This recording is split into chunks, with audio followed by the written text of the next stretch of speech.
Marhaban ya Ramadan. Selamat menjalankan ibadah puasa Ramadan 1442 Hijriah dengan tetap menjaga kesehatan diri. Dapatkan informasi seputar kesehatan selama bulan suci Ramadan dengan like, komen, dan subscribe kanal YouTube RS Pelni.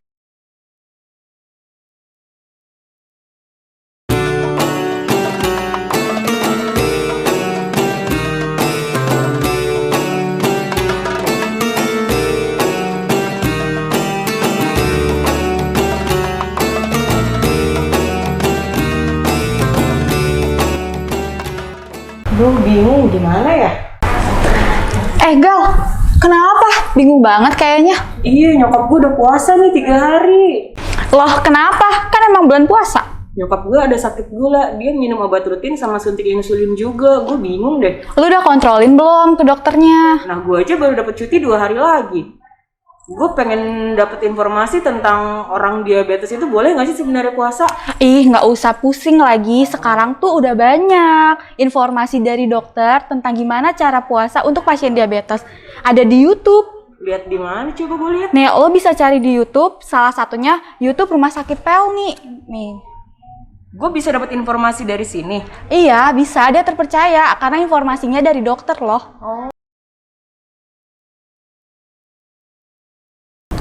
Assalamualaikum warahmatullahi wabarakatuh. Salam sejahtera untuk semua sahabat Rusni. Saya Dr. Trijuli Edi, spesialis endokrin dan diabetes di Rumah Sakit Pelni. Sebelumnya saya ingin mengucapkan selamat menjalankan ibadah puasa bagi sahabat Rusni. Sahabat Rusni sekalian, saya ingin menyampaikan beberapa tips berpuasa untuk penyandang diabetes. Seperti kita ketahui dari data penelitian Epidar bahwa sebagian besar diabetes tipe 2 ingin menjalankan puasa selama Ramadan. Begitu juga diabetes tipe 1. Umumnya sebagian besar penyandang diabetes diperbolehkan untuk berpuasa. Hanya kelompok kecil atau sebagian kecil saja yang penyandang diabetes yang tidak dianjurkan berpuasa Ramadan. Di antaranya adalah yang tidak dianjurkan untuk berpuasa diabetes tipe 1 yang menggunakan insulin beberapa kali suntikan dan tidak terkontrol. Yang kedua adalah diabetes yang sudah gagal ginjal dan cuci darah berkala. Kemudian yang berikutnya adalah penyandang diabetes yang mengalami gula darah drop yang berulang dalam 3 bulan terakhir. Begitu juga penyandang diabetes yang mengalami darah kental berulang selama 3 bulan terakhir. Nah, selain yang saya sebutkan di atas, umumnya penyandang diabetes diperbolehkan untuk berpuasa Ramadan.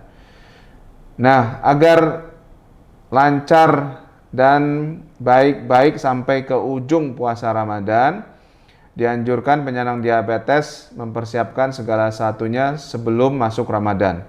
Akan lebih baik kalau gula darah HbA1c-nya sudah terkontrol sebelum masuk Ramadan.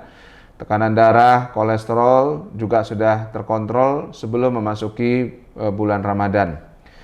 Nah, yang penting untuk dipersiapkan dan diketahui adalah diantaranya pengaturan makan.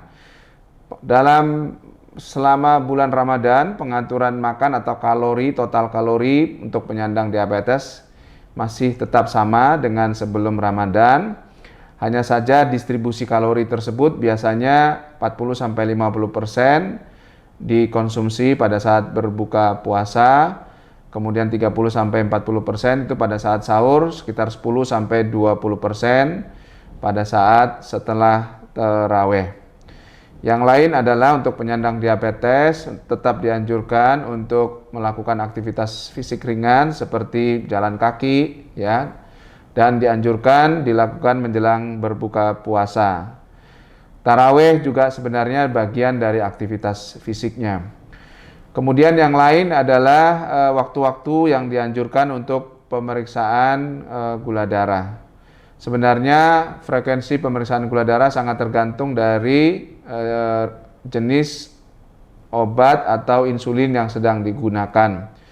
Makin kompleks pengobatannya, makin banyak insulin yang digunakan, maka dianjurkan makin sering untuk memeriksakan gula darah. Dan perlu diketahui bahwa pemeriksaan gula darah dengan glukometer itu tidak membatalkan puasa. Minimal seorang penyandang diabetes dianjurkan memeriksakan gula darah 2 jam setelah makan sahurnya untuk melihat apakah memang layak untuk melanjutkan puasa atau tidak. Kemudian sore hari menjelang berbuka itu juga untuk melihat kemungkinan gula darah drop dan seterusnya sehingga harus membatalkan puasa.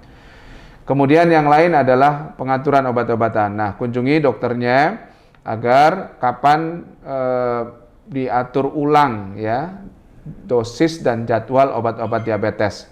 Biasanya sebagian besar obat diabetesnya itu disederhanakan, jadwalnya juga mengikuti frekuensi makan yang hanya 2 kali ya, snack 1 kali pada saat setelah tarawih. Untuk waktu atau saat yang hasil pemeriksaan gula darah yang diharuskan membatalkan puasa adalah jika gula darah 2 jam setelah makan pagi atau sahur itu dekat-dekat dengan 70 atau kurang dari 70, sebaiknya sudah membatalkan puasa walaupun tidak ada keluhan. Atau yang kedua adalah jika gula darah lebih dari 300 kapanpun, karena kita takutkan darahnya menjadi asam dan kental dan membahayakan jiwa penyandang diabetes.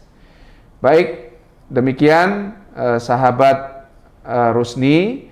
Mudah-mudahan puasa Ramadan tahun ini bisa lebih lancar dan lebih baik dari tahun sebelumnya. Salam sehat. Assalamualaikum warahmatullahi wabarakatuh.